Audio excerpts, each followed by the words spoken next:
Oh. Uh-oh,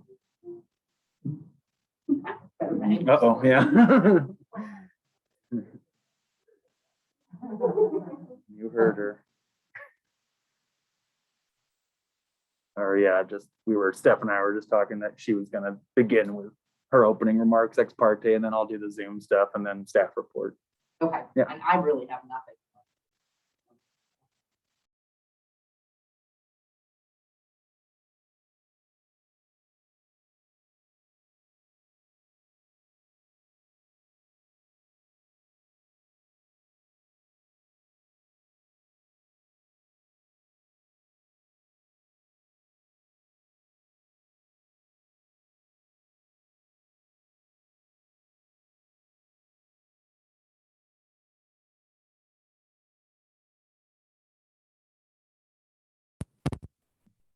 Great.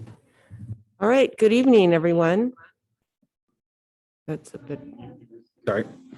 All right. We'll try this again. Okay, great. No echo. Good evening, everyone. My name is Stephanie Marshall. I am the Deschutes County Hearings Officer assigned to the matter this evening. It's Tuesday, August 31st, 2021, and it's 6 p.m. I'm going to be presiding over file number 247-21-0000-400-PA and 401-ZC. I'm going to go through my introductory remarks and then turn it over to staff to go over the Zoom and public hearing participation protocol. So at the outset, I wanted to state that I've had no ex parte contact, which means no contact outside of this hearing room by any member of the public, any person interested in, supportive or otherwise with respect to the application. I've communicated with staff only to the extent of scheduling this hearing and receiving the staff report. My decision this evening is well, I will not going to make a decision this evening, but my decision following the hearing this evening will be based on the record. The record is comprised of materials that staff has received thus far, and any evidence that is received this evening, testimony or documentary. And if the record is left open, any evidence received during that time period. I have no interest in the outcome of this application, and I believe I can hear this matter in an unbiased way. So at this time, I will ask if there are any objections to my hearing the matter this evening.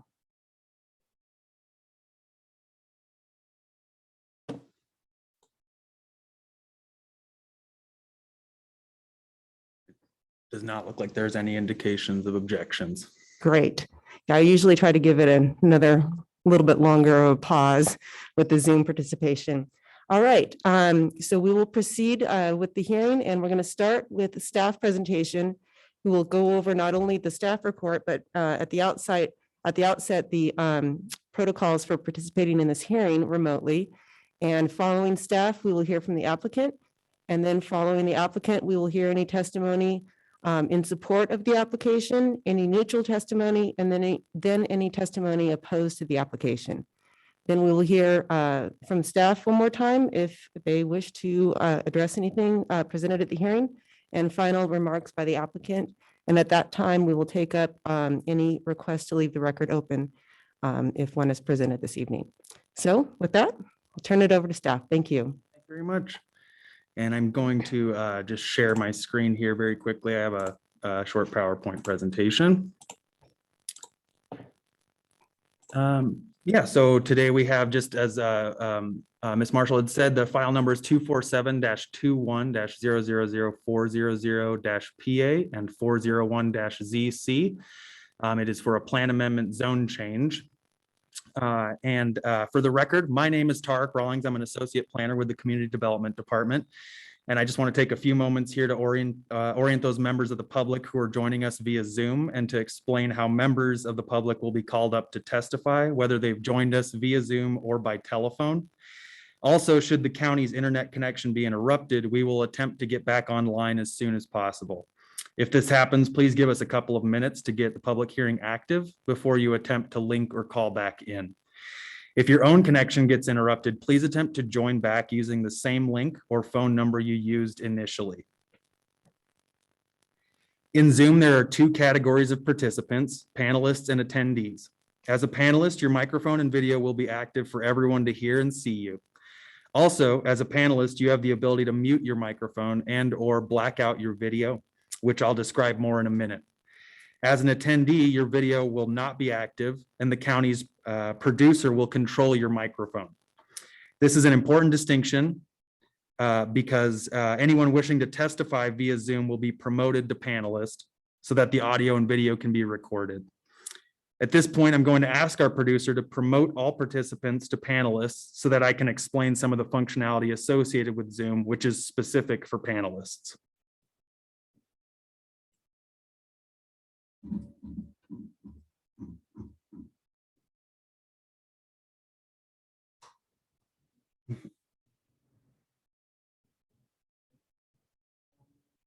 Yeah, no worries. All right. Everyone's been promoted. So for those of us joining us via Zoom, please look at the bottom left-hand corner of your screen and you'll note that there's a button for your microphone. If you press this button, you'll mute your microphone. I point this out because during your testimony, you may want to confer with your legal counsel or your client. You can use this button to mute your microphone so that your conversation is not recorded. To the right of the microphone button is one for video. By pressing on this button, you can black out your video. Again, during your testimony, you may want to confer with your legal counsel or your client, and using this button, video button, will allow you to black out your video if you need to. To the right of the video button is one for participants. By pressing on this button, you can see the list of everyone who has joined the hearing via Zoom or by telephone. Members of the public will be called up for testimony in the order that they appear in the participants list.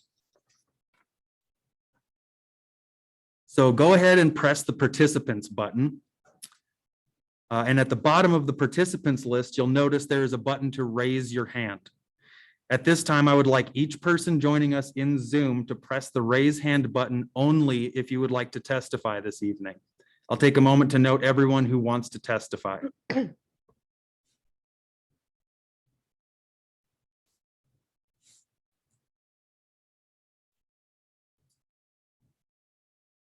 And it looks like it's just Pat, is that right? All right. And so can we hear from Pat? I just need to get a mailing address and a full name, if you wouldn't mind, please.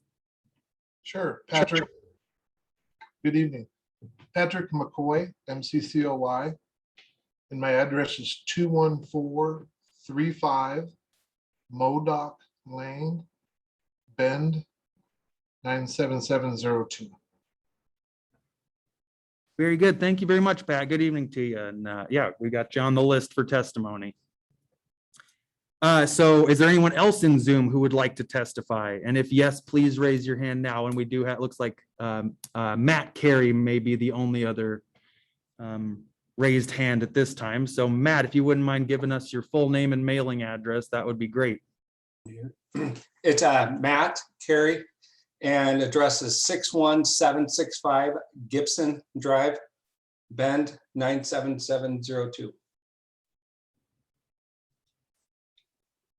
Very good. All right. And any other participants that would like to testify this evening that are joining us via Zoom, please raise your hand at this time. Oh, and we have, Pat, did you have another comment there? Yes, I have someone else with me that would also like to testify. We're on the same. Certainly, yeah. And what's their name? I'll let her.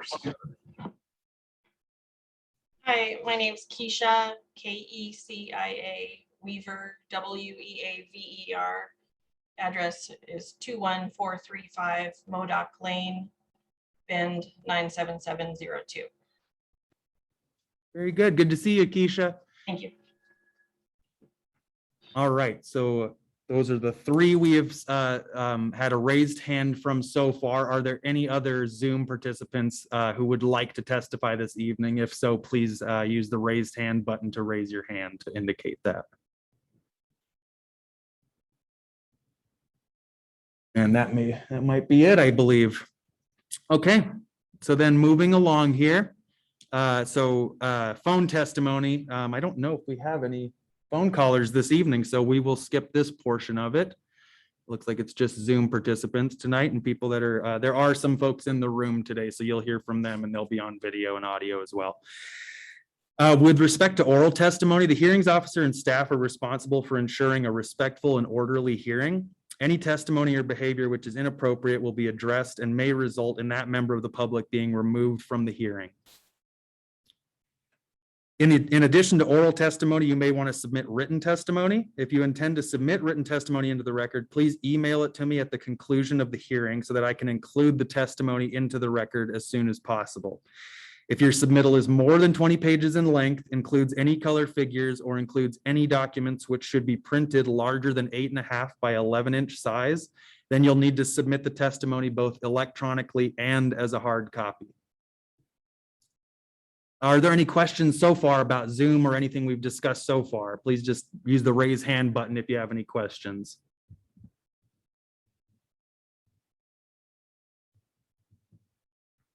And seeing none, are there any objections at this time to the format of the hearing using Zoom and phone participation? Again, if you have objections, please raise your hand to indicate so.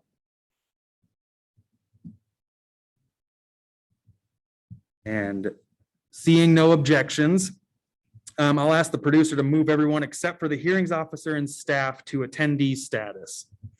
At the end of my oral staff report, I'll call on participants one at a time to provide testimony. I'll go in the order that I listed you all.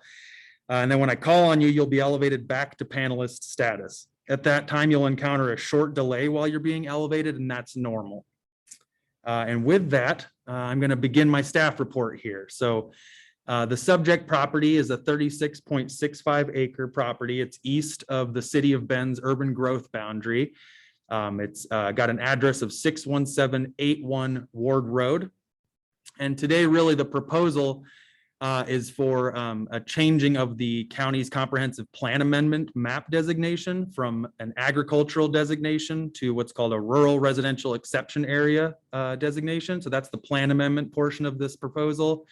And then there's also a zone change component to this proposal where there's a proposal to change the current zoning from exclusive farm use to multiple use agricultural 10.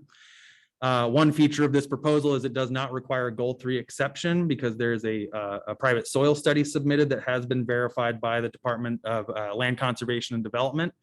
And the record also includes a private traffic study that's produced by a traffic engineer. There were numerous public comments received. They were mostly centered around these 5 sort of issue areas, these categories you can see on your screen here. They centered around potential traffic impacts, mostly within the road systems of the City of Bend's subdivisions to the west of this subject property. There were concerns. People had expressed that they had historically used this property for open space and recreation uses somewhat, hiking and walking around and things like that. And that there were concerns that those types of uses would no longer be available to them and their neighborhoods. There was a concern that this proposal would lead to a loss of farmland in the county and farm use. There were pretty limited comments related to just general concern about any kind of marijuana production or cultivation on the subject property.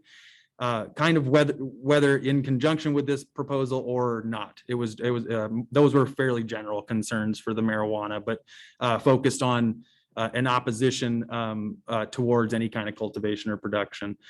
And then there were concerns about growth management implications, whether there were enough utilities in place and whether there was orderly growth really being vetted for any kind of mostly specific future development at that point. There were also a couple of last minute record additions that came in yesterday. One is an agency comment from Henry Stroud with Bend Parks and Rec. He was essentially reaching out to the property owner, Central Oregon Irrigation District, to try to initiate a conversation about establishing private easements along the canal corridor for the purpose of recreational trails. I had responded and said that could very well just be an entirely private matter, or that comment could be reviewed by the hearings officer tonight, should you choose. There was also a second comment issued. It was a public comment in opposition, similar to the other comments, the other oppositional comments received. This was from David and Nancy Morrison. They're a neighboring a neighboring property owner to the west of the subject property there. And their concerns focused mostly on potential traffic impacts. Again, general, concerns about growth management, and then wildlife concerns about potential impacts to wildlife that they had observed on the subject property. The next steps after this public hearing is that the hearings officer can continue the hearing to a date and time certain, close the hearing and leave the written record open to a date and time certain, or close the written and oral record entirely. And with that, I'm available for any questions you might have for this evening. I'm going to go ahead and stop sharing my screen now. Thank you for your presentation. I don't have any questions at this time, but would like to turn it over to the applicant first, and then we'll turn it over to public comments. Am I good? Is this on? Okay, thank you. Good evening. My name is Tia Lewis, and I'm an attorney for the applicant, Central Oregon Irrigation District. Thank you, Tarek, for the staff report and the written staff report. We appreciate the work. I know that this was originally assigned to a different planner, and so we appreciate the work that the county has done to get this to Tarek and have him take it over and get it to you. There were a couple of issues with the staff report, I think, just in the transition that I wanted to mention. One was the label, just for the record, to relabel that as a staff report. And then the other comment that I did want to make is on page 6 of the staff report. There is a discussion about the transportation study, and Peter Russell, the county's transportation planner, had asked Joe to or had submitted some comments on our original traffic study, and our transportation engineer, Joe Bessman, revised the traffic study in accordance with Peter's comments. The staff report indicates that no further comments were offered by the county's senior transportation planner. However, this was prior to the time that Tarek received the file, and Peter Russell did submit a follow-up comment to Joe Bessman indicating that the revisions that he made were what Peter was looking for. That email was dated June 8, and I believe it is in the record. I think Tarek may have just missed it because it was addressed to the prior planner. Other than that, I thought that the findings and discussion in the staff report were accurate. There were a number of places where findings were left for the hearings officer. However, we do believe there's substantial evidence in the record to demonstrate compliance with all of the approval criteria. In fact, it's really the only evidence in the record at this point is the evidence that the applicant has submitted in compliance. I do recognize that there is some public testimony in opposition, and we would like to reserve a brief opportunity for rebuttal to the extent that there are issues raised that we need to address. However, our application is consistent with both the county code as well as the county policy, which has been established to relook at these non-productive agricultural lands and rezone them in the event that they are determined to not be agricultural land, as the soil study has established. It is neither economical nor fiscally responsible for the county to continue to maintain zoning on properties that are no longer that no longer applies to the property. We've shown there's been a change in circumstances. We've also shown that the original soil classifications were based on a much higher scale and less detail than the Order 1 soil survey that was established.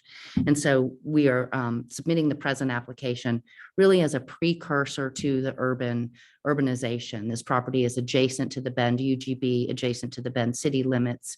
And when the city does go to expand its UGB in the next expansion process, it will be looking for exception lands. And this is a parcel of property that does not qualify as agricultural land. It is an exception land and it will be considered in the next UGB. And so this present application is simply to facilitate that process as the city goes through it in the next UGB expansion.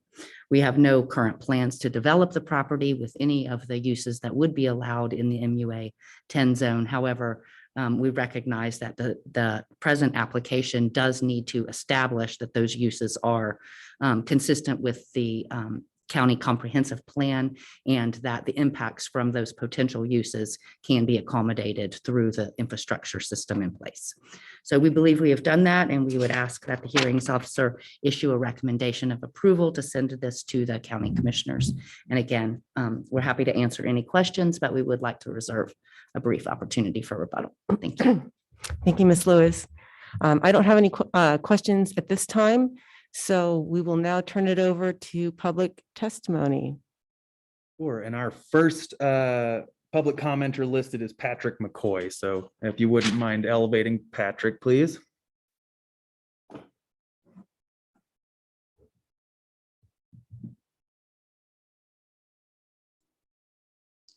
Good evening. I think I made it. Yes. Zoom experiences. Good evening. I wanted to join you tonight because I wanted to make sure that you folks were aware of the rest of the area where this proposed change is being made, that there's a lot of development going on in this area already, or there's more development that's coming. I just want to run down a list of properties within a 2-mile radius of my residence, which is I own the second property to the east of the COI property. There's a 34-acre lot owned by Eastside Bend LLC, which is the same company, I believe. I'm sure Tia knows, it's the Stevens Ranch project. So those are the same owners there. So they're from California. I'm sure they're not just buying that property to keep it as a tax write-off. There's 58 acres owned by BCLL LLC on Bear Creek, 37 acres on the Porter Kelly Burns land holdings on Bear Creek. There's 59 acres owned by a gentleman called Harold Markin on Harold Markin Trust, which is just to the north of my property. 59 acres. He's already let his property go dead so that he can meet the requirements. They farmed hay on it for many, many years. And 2 years ago, they stopped planting hay so that the property would go dormant, so they could also ask for a zoning change to develop that property.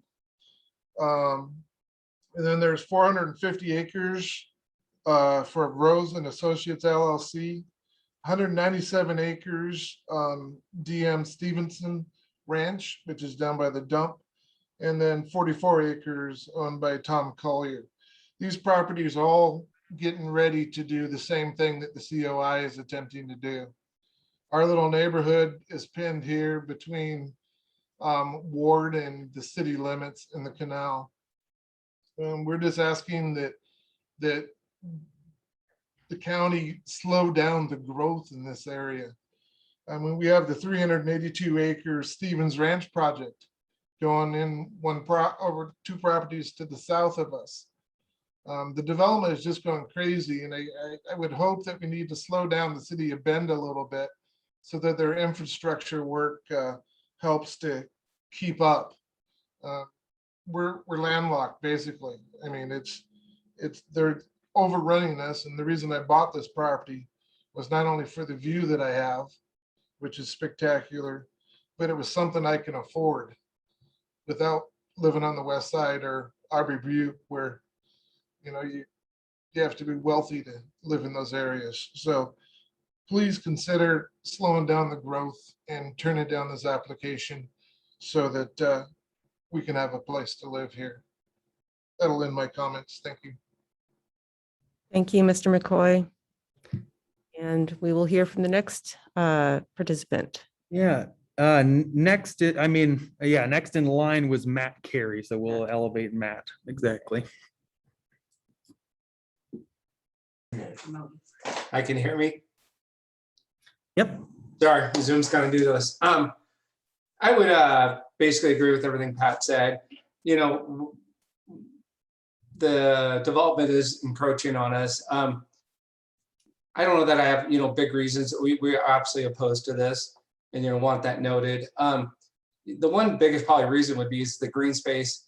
And there's a lot of animals that are out there and using that space. And as the development comes, it's pushing them out. And just the 7 years we've been here, we've seen a lot less deer and other critters coming through. So, I don't think that's the whole platform for this, but it is definitely a side effect that is going on with this development. And there's a lot of animals out there right now that would be pushed out with that future development. Secondly, obviously would be, is nobody that I know has addressed the egress of how they'll be accessing this property. We see it has a Ward Road address. So I would like if somebody could address that. That's all I have. Thank you, Mr. Carey. Appreciate your comments. And then lastly, we have Keisha Weaver, who is with Pat McCoy. Yes.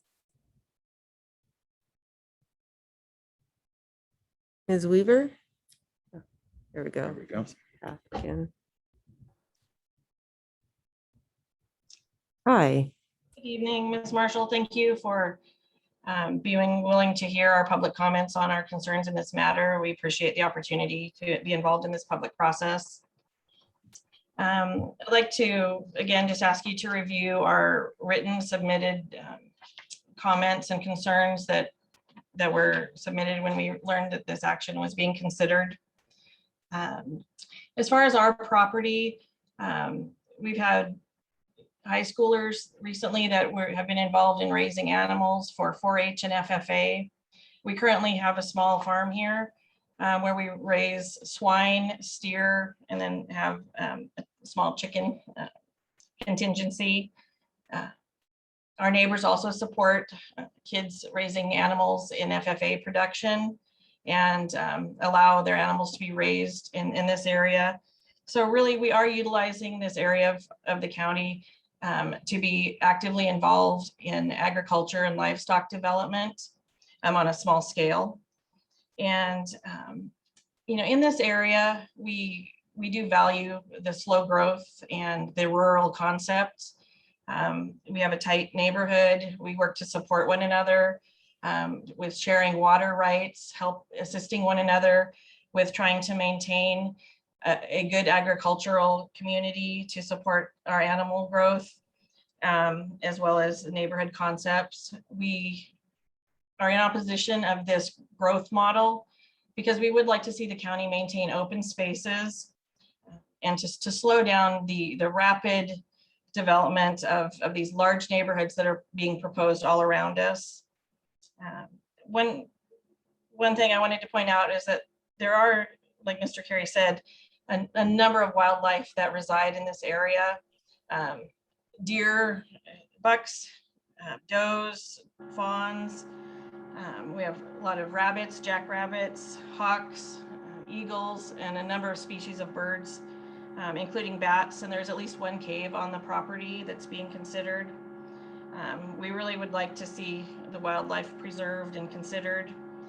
There's a concern about how the property would be accessed because Ward Road is technically about 3/4 of a mile from this land. And so it's confusing why it has a Ward Road address when it's really not accessible from Ward Road at all at this point, other than the Canal Road, which is gated. The thing that I would like to say is we would respectfully like this application to be denied at this time in order to slow the growth. And then, as mentioned before, at the time that the urban growth boundary is considered, maybe that's a time to bring it up again for review. But at this time, I would respectfully request that this application be denied. And And also at the end of this hearing, I would request that you leave it open for as long as possible, at least the 21-day period, for additional public input for review. Thank you. Okay, And those are all the public commenters. okay. All right, so I will turn it back to I staff. could, I could offer one clarifying statement. Just about please. the Addressing. Yes, on yes. Ward Road, it's unclear exactly where that address originally came from, but the county has an address coordinator, and as part of any kind of review of specific development. So should this be approved or not, if someone came in for any kind of development or specific use assigned to this property, a very preliminary step of that is to get an accurate address assigned to the property that's essentially vetted through emergency services, something that makes sense. Exactly as the commenters have said, it would not probably make sense to an ambulance driver if they heard Ward Road and tried to find it. So that's just something that's more on the development permit by permit side that would get addressed should they apply for something in the future, whether it was in conjunction with this subject proposal or not. And that's all I really had, just clarifying the address part. Great, thank you. Ms. Lewis? Thank you. Yes, Tia Lewis again for the record as attorney for the applicant. As I indicated in our original testimony, our plans are simply to change the zoning as a precursor for eventual urbanization and to hold the property until the city brings it inside the UGB for urbanization.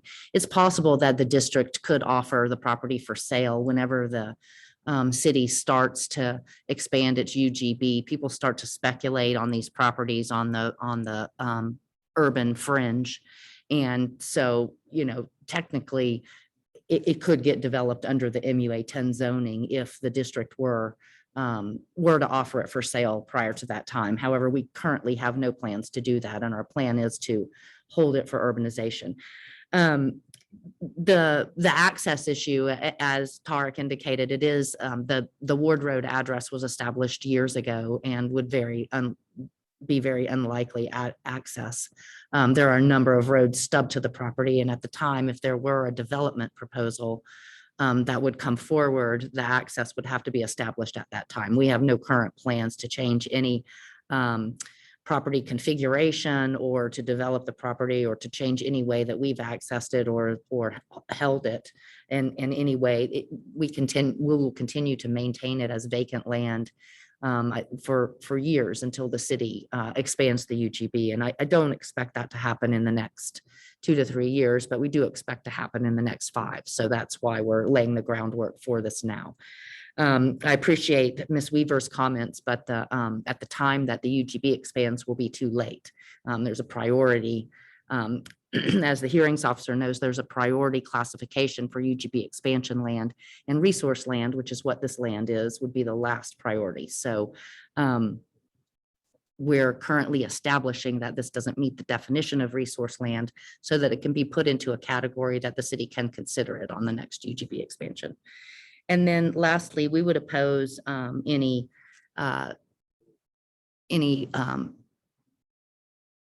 order that would keep the record open at this time, absent some explanation as to why any information couldn't have been submitted into the record between the date of the notice, which was many months ago, and the present hearing, particularly given that this matter has to go before the board and the public will get an opportunity to speak on this matter again before the Board of County Commissioners. So that's all I have. Thank you. Okay, thank you, Ms. Lewis.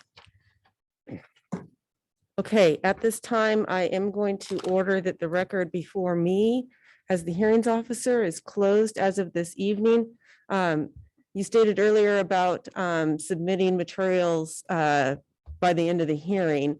Did you want to speak to that one more time about if there's any last, so to speak, last minute submittals? Yeah, of course. Because I'm So, not going to leave. the yeah, record. thank you, Ms. Marshall. So Yes. I would say that because now the record is formally closed, that if you did have an exhibit or something that you wanted to be submitted into record as part of what you would have submitted should you have been here in person, like an actual in-person exhibit submittal, you can email that to me. Ideally, it would be great tonight or tomorrow, sometime really soon, but keep in mind that I'm going to retroactively consider that to be exhibits submitted as part of this public hearing, since there is not an open record period at this time. And that would be all. Great. Agreed. I think that that sounds fair, given the circumstances that we find ourselves in with COVID and having to do these hearings this way. So if there are any written submissions that you would like to have part of the record, please do submit those tonight, no later than tomorrow. The record is closed. I'm not going to do a 777 period. Because I agree with the applicant that there's no basis for which the record should be held open. And again, this matter will go to the commissioners following my recommendation. So with all of that being said, we will go ahead and close the public hearing. Thank you for those that attended. I appreciate hearing your comments, and I will be reviewing the record as it exists with if there are any last minute items, get those in ASAP. Thank you so much. Thank you, Ms. Marshall. You're welcome.